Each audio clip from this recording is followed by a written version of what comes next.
সে পীরজাদা হোক আর সাধারণ কোন বক্তা হোক, গানের সুরে যদি গজল বলে স্টেজে ডাইরেক্ট বলুন বন্ধ করুন।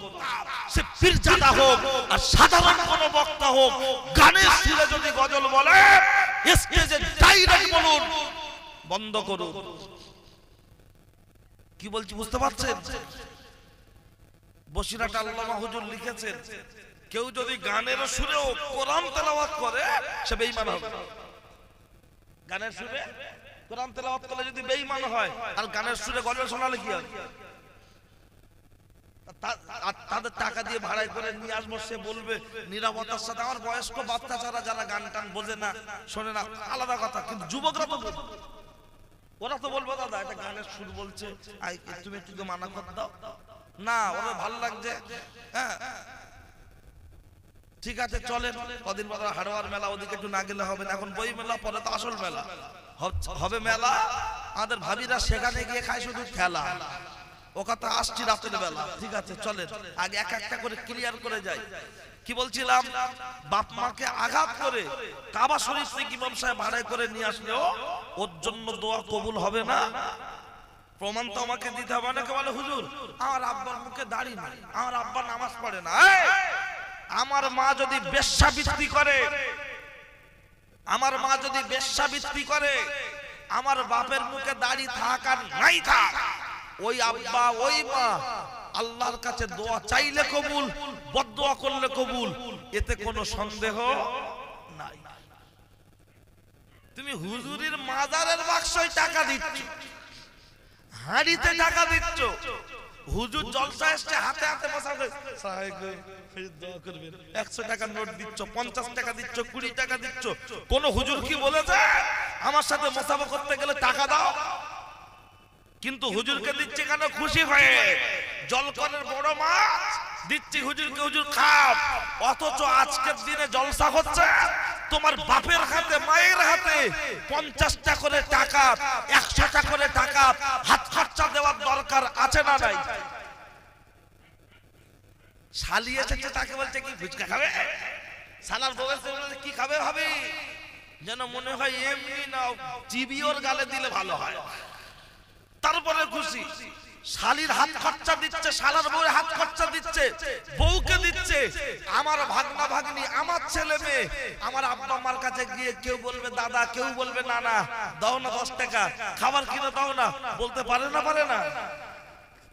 বাপের ইনকাম না থাকলে দেবে কোথা থেকে? তুমি ইনকাম করছো, তোমার আব্বার হাত খরচা দেবে না? তুমি হুজুরের হাতে মুসাফা করে টাকা দিচ্ছ, হুজুরের মাজারের বাক্সয় টাকা দিচ্ছ, কে বলেছে সেখানে দিতে? ও ছেলেরা, ও নওজোয়ান যুবকেরা, ও আমার মুমিন মুসলমানেরা, ও আমার নওজোয়ান যুবকেরা, আমি আপনার মাঝে রোগ উপস্থাপন করছি। এই একটা রোগের কথা পর্যন্ত বলেছি, আর একটুখানি শুধু আগিয়ে দেব, শুনে রেখে দেন, জেনে রেখে দেন। আমি আপনার মাঝে যে কথা বলছিলাম, এই বাপ মার সাথে খারাপ আচরণ করবে, বাপ মার সাথে খারাপ আচরণ করে ও আজমির শরীফ কেন, ফুরফুরা শরীফ কেন, ও পৃথিবীর যে জায়গায় চলে যাক, ওর কপালে শান্তি মিলবে না, বরঞ্চ সেকেন্ডে সেকেন্ডে বাজ পড়বে। পৃথিবীর কোন হুজুরের দোয়া কবুল হবে না, হবে না, হবে না। আমাকে তো হাদিস বলতে হবে, তা না হলে আবার বলবে গল্প করছে। কারণ যাদের গায়ে লাগবে চিটপিট চিটপিট করছে, ভিতরটা চুলকে চুলকে উঠছে, সে নারী হোক আর পুরুষ হোক, লক্ষ্য করলে দেখতে পাওয়া যায়। তার জন্য যে একটা হাদিস পুশ করা যাক, রগিমান ফহ সুম্মা রগিমান ফহ সুম্মা রগিমান ফহ। দয়ার নবী বললেন তার নাক ধুলোয় মলিন হোক, তার নাক ধুলোয় মলিন হোক, তার নাক ধুলোয় মলিন হোক।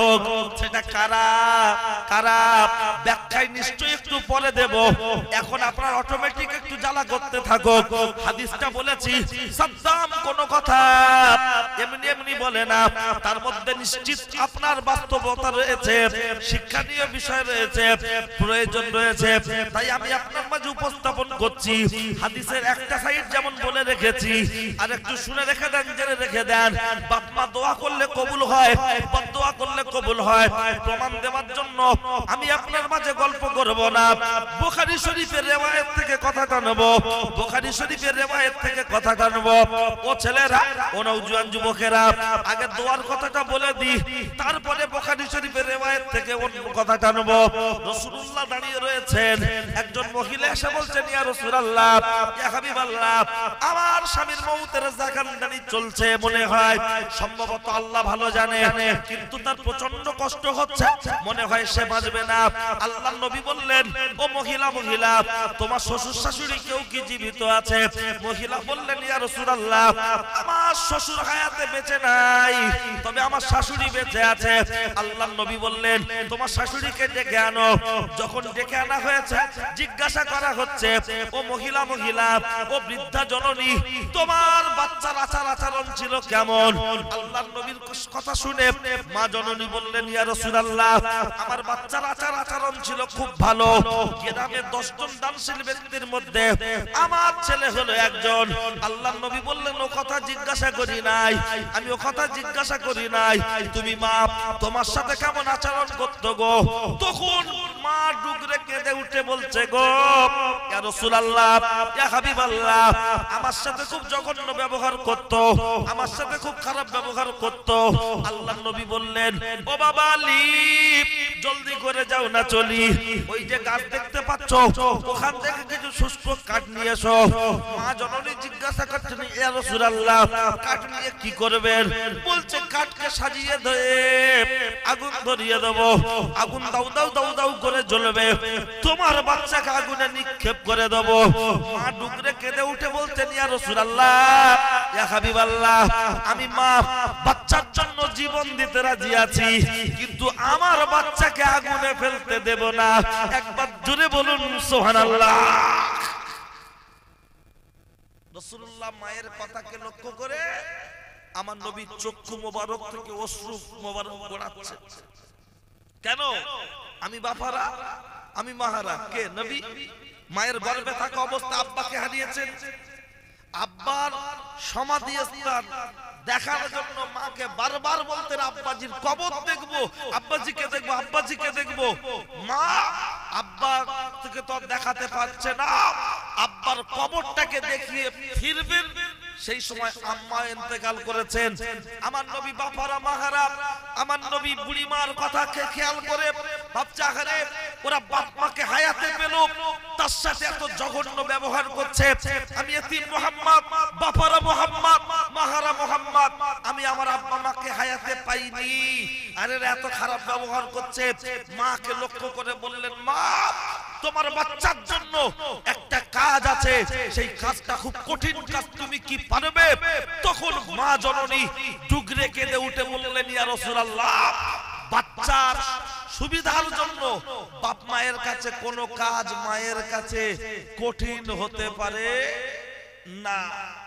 প্রমাণ চলুন দুটো নিয়ে নেন, তারপরে আবার বলছি, কথা মনে রাখবেন, আমার দিকে খেয়াল করেন, অন্য মানুষ হবেন না। ছোটবেলায় দেখবেন সব বাচ্চাদের জামা পোশাক আশাক পরিয়ে দেয় আব্বা মা। তাহলে আব্বা মার বয়স তখন, মায়ের বয়স 25, বাপের বয়স 28। সাদ্দাম লাদেন তখন 2 বছর। রাস্তার মাঝখানে জুতো খুলে গেছে, আব্বা পরিয়ে দিচ্ছে। পায়খানা করেছি বিয়ে বাড়িতে, মা ভাত খেতে বসেছে, বড় খালার মেয়ের বিয়ে, হঠাৎ করে আমার গন্ডগোল শুরু হয়ে গেছে, 3য় বিশ্বযুদ্ধ। ফেচাক করে ঝেড়ে দিল, পাশের লোক নাকে কাপড় বলছে, তোর বাচ্চা পায়খানা করেছে। বলছে, ওরকম বলিস না, শরীরটা ভালো। 8 মাস 9 মাসের বাচ্চা মায়ের কোলে পায়খানা করলো।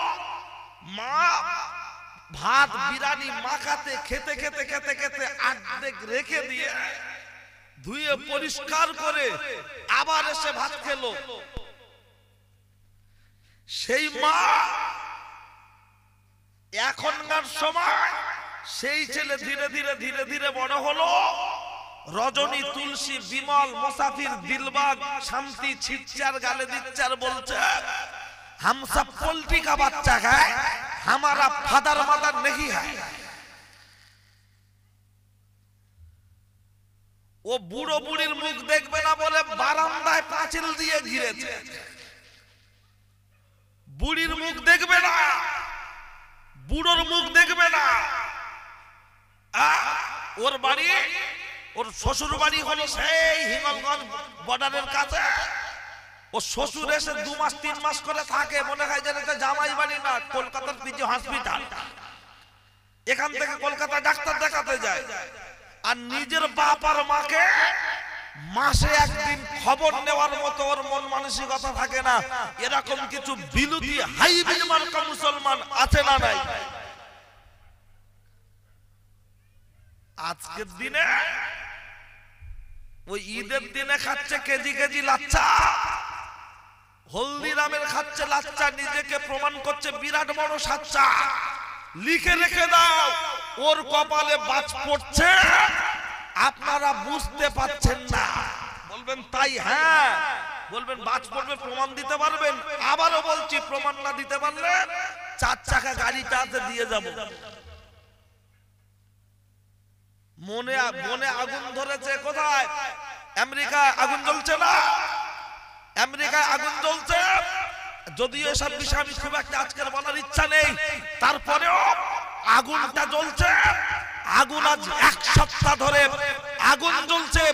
পৃথিবীতে এত আপনার যন্ত্রপাতি, এত আধুনিক, তারপরেও আল্লাহ ছাড় দেয়, আল্লাহ ছেড়ে দেন না।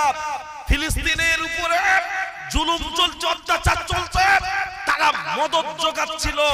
আজকের যারাই মদদ জোগাচ্ছিল তাদের অবস্থাটা একবার দেখুন। গতকালকের খবরে দেখছিলাম 51 বর্গ মাইল এলাকা জুড়ে, 51 বর্গ মাইল এলাকা জুড়ে আগুন দাউ দাউ দাউ দাউ করে জ্বলছে। 51 বর্গ মাইল মানে হিসাবটা করে নেন, স্কয়ার ফুট হিসাবে বলেন না। এক স্কয়ার ফুট যদি হয় কতটা হয়? 1/1 ভালো করে দেখলে 51 বর্গ মাইল চারিদিক যাবেন, হিসাব করলে ক্লিয়ার হবে। আগুন দাউ দাউ করে জ্বলছে, পাউডার ছড়াচ্ছে, হেলিকপ্টার থেকে, বিমান থেকে বিভিন্ন ভাবে চেষ্টা করছে। আমেরিকার আগুন অত সহজে নিচ্ছে না। ওখানেই তো সে ব্লু ফিল্ম তৈরি হতো, ওখানেই তো নেগেটিভ পিকচার গুলো তৈরি হয়, ওখান থেকে গোটা বিশ্বকে অশ্লীলতা ভরিয়ে দিচ্ছে, ওখানে নোংরামো হচ্ছে। তার চিত্র আমরা হারোয়ার জমিনে বসে বসে দেখতে পাই। কথা ঠিক কিনা? আর আজকে বলছে এটা ঈশ্বর আল্লাহর তরফ থেকে কিভাবে লেগেছে, না কুল কিনারা করতে পারছে না। 1 সপ্তাহ আবহাওয়া দপ্তর আজকেকার আবহাওয়ার খবর অনুযায়ী শুনছি, বলছে আগুন নাকি আরো তীব্রতা বাড়ছে। আগুন আরো তীব্রতা বাড়ছে। আমার আল্লাহর কোরআন বলেছে মানুষ যখন পাপ করতে করতে সীমা লঙ্ঘন করে ফেলে, তখন আমার আল্লাহ কয়েকটা গজব দেন। তার মধ্যে একটি গজব হলো ঋতুর কোনো ঠিক ঠিকানা থাকে না। যে সময় বৃষ্টির দরকার তখন বৃষ্টি হয় না, যে সময় পানির দরকার তখন পানি হয় না। এখন সেরকম একটা সময় দেখা যায় না, যায় না। আজকে মাঘ মাসের 2 তারিখ, তুলনামূলক সেইভাবে শীত আছে বাবা। আমরা ছোটবেলায়, আমার বয়স এখন 32-33 বছর, ছোটবেলায় দেখেছি ঠান্ডা তো ঠান্ডা কি। আর এখন ঠান্ডার সময় যে সময়টা প্রয়োজন, চাষবাস হাবি যাবি একটা মৌসুম, সেই সময় সেইটা হলে চাষবাস ভালো হয়, সব জিনিসটা সুবিধা হয়। কথা ঠিক কিনা? গুড় সেরকম ভালো হচ্ছে নাকি? বলছে ঠান্ডা পড়ছে কেন? ব্রেক ফেল পাপ, ব্রেক ফেল পাপ। আরে আগে আইবুড়ো মেয়েরা পালাতো, এখন বাড়ির বউরা পালাচ্ছে না, তো ওটা কি ব্রেক ফেল না? পরে বিশ্লেষণ দিচ্ছি। আর ব্রেক ফেল পাপ দেখবেন, হ্যাঁ, জামাইয়ের সাথে শাশুড়ি পালাচ্ছে, হ্যাঁ, বোনের সাথে বোনাইয়ের সাথে শালি পালাচ্ছে। কটা রিপোর্ট নেবেন? দেখছেন না? 15 জন্য দেওর নন্দাই মিলে আপনার বাড়ির বউকে গলায় দড়ি দিয়ে ঝুলিয়ে দিচ্ছে, খবরে দেখা যায় না? টাকার জন্য, টাকার জন্য। কোরআন শরীফ আল্লাহ বলেছেন মানুষ সৃষ্টি জগতের শ্রেষ্ঠ। আবার আল্লাহ কোরআন শরীফে বলেছেন মানুষ হলো চতুষ্পদ জন্তু, কুত্তার থেকে খারাপ।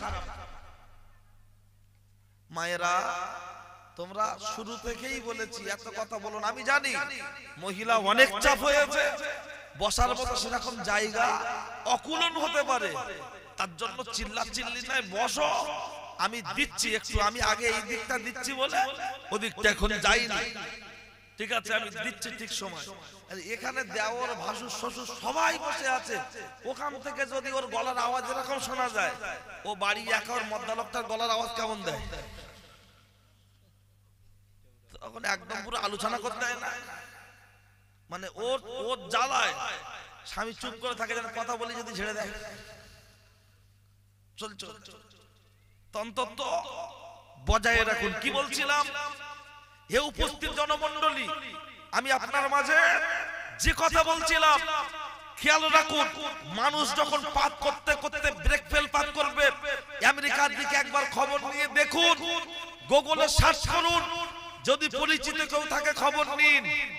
কারণ বাচ্চা কাচ্চা যা জন্ম হচ্ছে তাদের বাপের ঠিক পরিচয় জানা নেই অনেকের, কথা ঠিক কিনা? এই ব্রেক ফেল পাপ না, হ্যাঁ আমাদের এখানে এখন কিছু জন্তু তারাও বলে যে পরকিয়া বৈধ, পরকিয়া অবৈধ কিছু নয়, বৈধ বলে তুলে দিয়েছে। এই পাড়ার কুকুর ওই পাড়ার কুকুরের দিকে নজর দিলে ওই পাড়ার কুকুর তেড়ে আসে, আর আমার বিবাহিত বউ, আমার স্ত্রী আমার মিটারের পাশ থেকে যদি কেউ হুম মারে বলছো বৈধ, তা কারেন্টে হুম মারলে জরিমানা হচ্ছে কি, ওটা বৈধ করতে? আসলে মানুষ মনুষ্যত্ব হারিয়ে ফেলেছে, ঠিক আছে আসছি পরে ব্যাখ্যা বিশ্লেষণে আর একটু দেব। চলুন, কি বলছিলাম, রাসূলুল্লাহর সম্মুখে দাঁড়িয়ে বৃদ্ধা জননী মাকে বলা হলো খুব কঠিন কাজ আছে, তুমি কি পারবে? মা বলল বাচ্চার জন্য মায়ের কাছে কোনো কাজ কঠিন নয়। তাই বলছিলাম তো আমি আলোচনা ছাড়বো না, যেখানেই যাই ঘুরে আসবো, কারণ শিয়ালার সাথে একটু চাটনি না দিলে কি ভালো লাগে? চাটনি না দিলে একটু বিনুন ছড়িয়ে দেবো যাতে টেস্টের সমস্যা না ঘটে।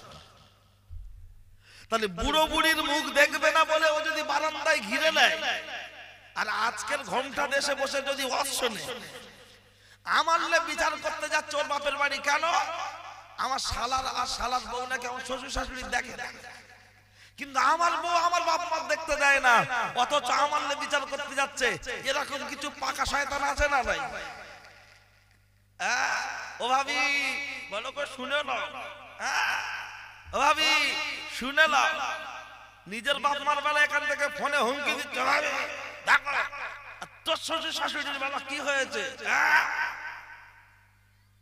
এই সম্পত্তিকে কেন্দ্র করে অনেক বাড়িতে বুন বোনাইরা আসে না, কেন? ওই 2 কাঠা জল করার ওই পাশে দোকান করার পজিশন হাটের ধারে, ভাই বলেছিল আমার নামে লিখে দিতে, দেইনি, ওর বউ বলেছে ওর সতীন যেন আমার বাড়ি না আসে, তাই আজকের দিনে অনেকে বুন বোনাই আসে না, কেন? ওদের বলার মুখ নেই, জমি লিখে দেইনি তাই। আর আমার শালি প্রতি বছরে 4 বার করে এসে 3 দিন করে থেকে গেলে ও কাটা লিখেছে। আমার বোন খেতে গেলে বাপ গেলে সম্পত্তি যদি লেখার দরকার হয়, কার নামে? আমার নামে। কে বলছে? আমার বউ। যদি না হয় তাহলে নাকি আমার বাড়ি জায়গা পাবে না, অথচ আমার শালি ভাইরা ভাই জেসে মরণ গেলা গিলছে, ওরা কাটা লিখেছে। ও বিউটির মা বল,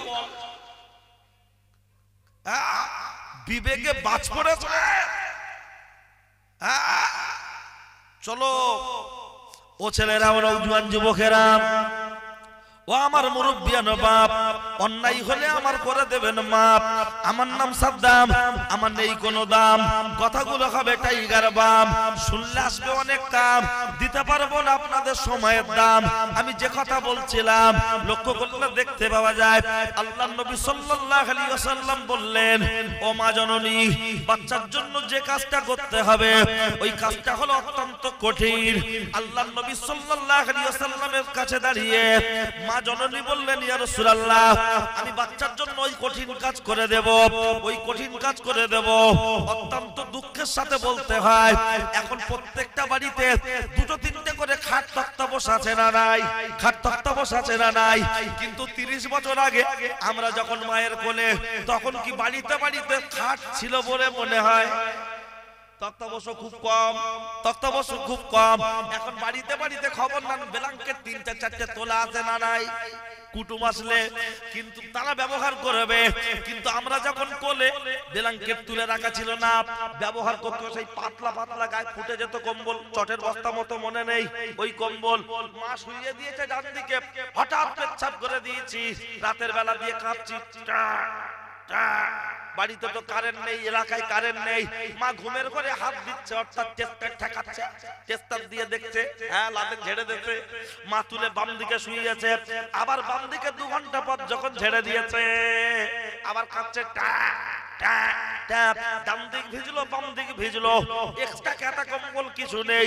মা পেচ্ছাপের উপরে শুয়ে পড়ে বাচ্চাকে বুকের উপরে নিয়ে হাতটা ধরে চেপে ধরে রাখে, যাতে আমার বাচ্চার কোন রকম ঠান্ডা না লাগে। আর এখন বাচ্চাদের পড়ানো হচ্ছে কি? পাম্পার পরিয়ে দাও। শুধু পাম্পার্স না, প্রথম খাট, তার উপরে সব আপনার গদি, তার উপরে ওয়াল্লা তোষক, আবার তোষক না দিলে স্পঞ্জের গদি, আর তার উপরে দিচ্ছে আপনার অয়েল কেলাপ। অয়েল কেলাপ দস্তরখানা মতো দেখেন না, বুড়ো লোকরা মনে মনে করছে কি অয়েল কেলাপ, ও কি আর মদিনা থেকে এনেছে? না, এখন ওরকম বেরিয়েছে চাচা, 2G লোক তো সব টাকার পাবেন। অয়েল কেলাপ, অয়েল কেলাপের উপরে বাচ্চা শোয়ানোর আগে আবার কেতা, আর তারপরে পরিয়ে দিচ্ছে প্যাম্পার্স। প্যাম্পার্স যখন পরিয়ে দিচ্ছে, ও সারা রাত যা করবে সব মাল গুডাউনে জমা হবে, সকালবেলা বার করে ফেলে দেবে। কিন্তু লক্ষ্য করলে দেখতে পাওয়া যায়, ও ছেলেরা ছেলেরা একবার নিজের বিবেককে প্রশ্ন করো, 30 বছর আগে তখন তো এসব কিছু ছিল না। তখন তোমার বাপ আমার বাপ, তোমার মা আমার মা আমাদের কত কষ্ট করে মানুষ করেছে। এখন বাচ্চাকে কোলে তুলে নিয়ে নাচাচ্ছর খাচ্ছর, নাচাচ্ছর বলছো, এর মানুষ করতে গিয়ে মাথার ঘাম পায়ে পড়ছে, কত টাকা খরচা হয়ে যাচ্ছে। কিন্তু একবার তুমি ভাবো ভাবো ভাবো, কোলে নিয়ে বলছো এ কি বড় হয়ে ভাত দেবে? ও তো এখন 3 বছর বয়স, 2 বছর বয়স, বড় বড় হয়ে ভাত দেবে কি না এটা তুমি কল্পনা করছো, মনে মনে ভাবছো। 30 বছর আগে তোমার বাপ আমার মা কত কষ্ট করে মানুষ করেছে, এখন তুমি আর তোমার বাপ মাকে চেনো না। একটা বার তোমার বিবেককে তুমি প্রশ্ন করে দেখো। ও ছেলেরা, ও নওজোয়ান যুবকেরা, শুনে রেখে দাও, জেনে রেখে দাও, আল্লাহর নবী সাল্লাল্লাহু আলাইহি ওয়াসাল্লাম যখন বললেন মা জননী, ওই জায়গায় থেকে বললেন ইয়া রাসূলুল্লাহ কি কঠিন কাজ করতে হবে বলুন। আল্লাহর নবী বললেন তোমার বাচ্চার অন্তর অন্তর থেকে ক্ষমা করতে হবে। এই অন্তর থেকে ক্ষমা করা এই কাজটা কিন্তু সহজ নয়, এটা হলো অত্যন্ত কঠিন। বলবেন প্রমাণ, একটু নিয়ে নেন। কোন মানুষ যখন মারা যায়, জানাজার কাতারে দাঁড়িয়ে কি বলা হয়? আমার আব্বা যদি কোনো ভুল করে থাকে, আল্লাহর রাস্তায় তোমরা সব ক্ষমা করে দিও। সব লোক তখন কি বলে? আল্লাহুম্মা আমিন, তাই তো? আল্লাহ তুমি ক্ষমা করে দাও, আল্লাহ তুমি কবুল করে নাও। এখন মনে করেন এটা ঢালাই রাস্তা, কি সরু রাস্তা। এখন যার বাপ মরে গেছে ওদের বাড়িটা একটু পিছনে, কে একটু সামনে। এখন তখন যেভাবে ঘটনা হয়েছে, উভয়ের মধ্যে একটু ভুল বোঝাবুঝি আছে। মারা যাওয়ার ঠিক 2 মাস পরে বিশাল ঝগড়া হচ্ছে এ বাড়ি আর ওই বাড়ির সাথে। হঠাৎ বলছে রাস্তা খেতে, তোর বাপের খবর থেকে তুলে জিজ্ঞেস কর, জায়গা কিন্তু জানাজার দিন কি বলেছিল? আল্লাহর রাস্তায় ক্ষমা করে দিলাম। আর 2 মাস পরে যেই ঝগড়া হচ্ছে, হাঁটা গুটুচার বলছে তোর বাপের কবর থেকে তুলে জিজ্ঞাসা কর ইতিহাস, একদম রাস্তায় চলবি না। এই কাজটা হলো অত্যন্ত কঠিন কঠিন কঠিন। কোন কাজ? অন্তরের অন্তর থেকে ক্ষমা করে দেওয়া। মা বললেন ইয়া রাসূলুল্লাহ আমি আমার বাচ্চাকে ক্ষমা করে দিলাম। আল্লাহর নবী বললেন আমিন। আমিন আমিন। যখন ক্ষমা করে দেওয়ার কথা বলা হলো, আল্লাহর নবী বললেন ঠিক আছে যাও। মা যখন চলে যাচ্ছে, আল্লাহর নবী বললেন ও বাবা আলী জলদি করে যাও না চলি। ওই মা হেঁটে হেঁটে হেঁটে হেঁটে বাড়ি যাচ্ছে। মায়ের হাঁটে হেঁটে হেঁটে যাওয়াটা আগে বাড়িতে যায় কি মায়ের ক্ষমাটা আগে বাড়িতে যায়? একটু পরীক্ষা করে দেখার দরকার। একটু দেখো দেখো দেখো দেখো হযরত আলী কারামাল্লাহু ওয়াজহু মায়ের পিছনে যেতে যেতে রাস্তায় ওভারটেক করলেন, আগে বাড়িতে পৌঁছে গেলেন। গিয়ে দেখছে যে ছেলেটার জবান বন্ধ হয়েছিল, জবান খুলছিল না, জবান লক হয়েছিল, ওই ছেলেটাই মুখে মুখে পড়ছে লা ইলাহা ইল্লাল্লাহু মুহাম্মাদুর রাসূলুল্লাহ সাল্লাল্লাহু আলাইহি ওয়াসাল্লাম। মা বাড়িতে প্রবেশ করলো, ছেলে মায়ের কাছে ক্ষমা চাইলো। কি সুন্দর নসিব হলো, ছেলেটা কলমা পড়তে পড়তে ইন্তেকাল করে গেল। ইন্না লিল্লাহি ওয়া ইন্না ইলাইহি রাজিউন। ওই কিতাবে টিকায় লেখা হয়েছে মা যদি ক্ষমা না করত ওই ছেলের বুকে কলেমা নসিব হতো না। মা যদি ক্ষমা না করত ওই ছেলের বুকে কলেমা নসিব হতো না।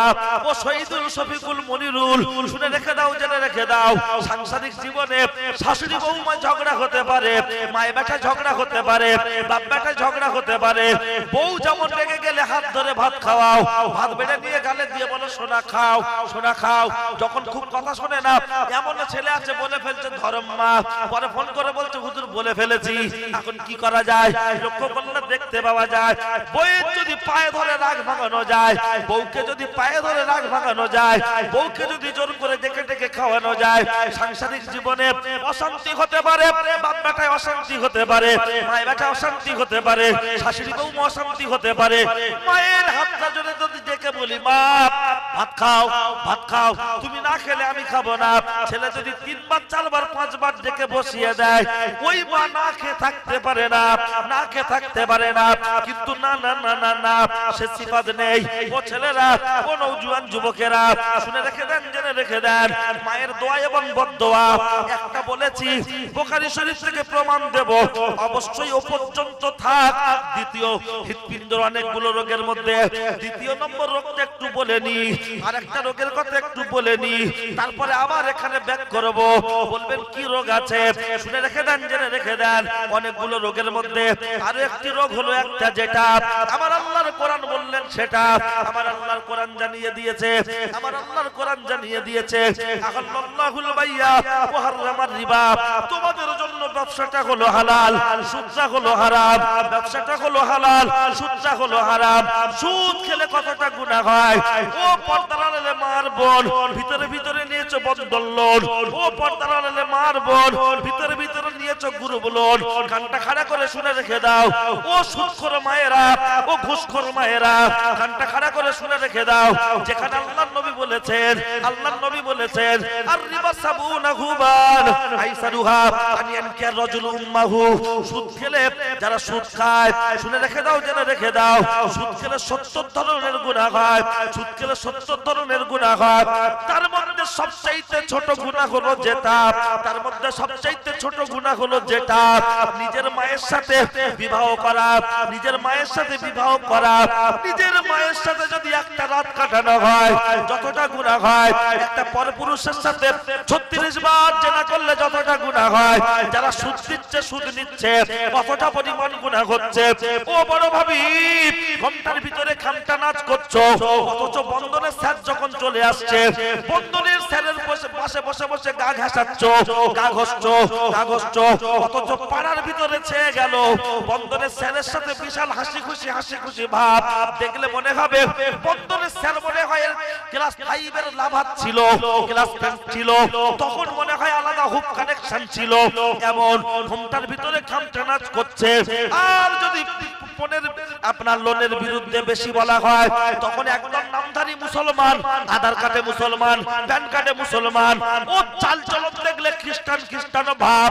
তারা বলে হুজুররা মাইক ধরলে বলছে সুদ খাওয়া যাবে না, সুদ খাওয়া যাবে না। আমার মেয়ের 15 দিন পর বিয়ে, কেউ টাকা ধার দেয় না। ও ইমাম সাহেব তুমি টাকা ধার দাও। আমি বলবো চলে এসো, তোমার যদি যুক্তি থাকতে পারে, আমারও যুক্তি আছে। আগে তুমি নিজেকে স্বীকার করো তুমি কাওরা বাগদিনা মুসলমান, তারপরে তোমার সাথে আমার যুক্তি। কুকুরের বাচ্চা হচ্ছে 30টা, হাঁস মুরগির বাচ্চা হচ্ছে 30টা, শিয়ালের বাচ্চা হচ্ছে 4টে, কুকুরের বাচ্চা হচ্ছে 4টে। আজ পর্যন্ত শিয়াল কোনদিন বলেছে ওগো টিএমসি সরকার আমাদের জন্য 2-4টে হাঁস মুরগি ছেড়ে রাখার দরকার? তাহলে খাবো কি? আজ পর্যন্ত কেউ বলতে পারবে? হাঁস মুরগি মেয়েরা তুলতে ভুলে গেলে, হাঁস মুরগি মেয়েরা তুলতে ভুলে গেলে শিয়ালের সেদিন জামাই নাচতে হয়। কথা ঠিক না ভুল? বাকি দিন শিয়াল কি খায়? কুকুর। আজ পর্যন্ত কেউ বলতে পারবেন যে কুকুরের কোন 2 টাকা কেজি কার্ড আছে চাল পাবে কন্ট্রোল থেকে?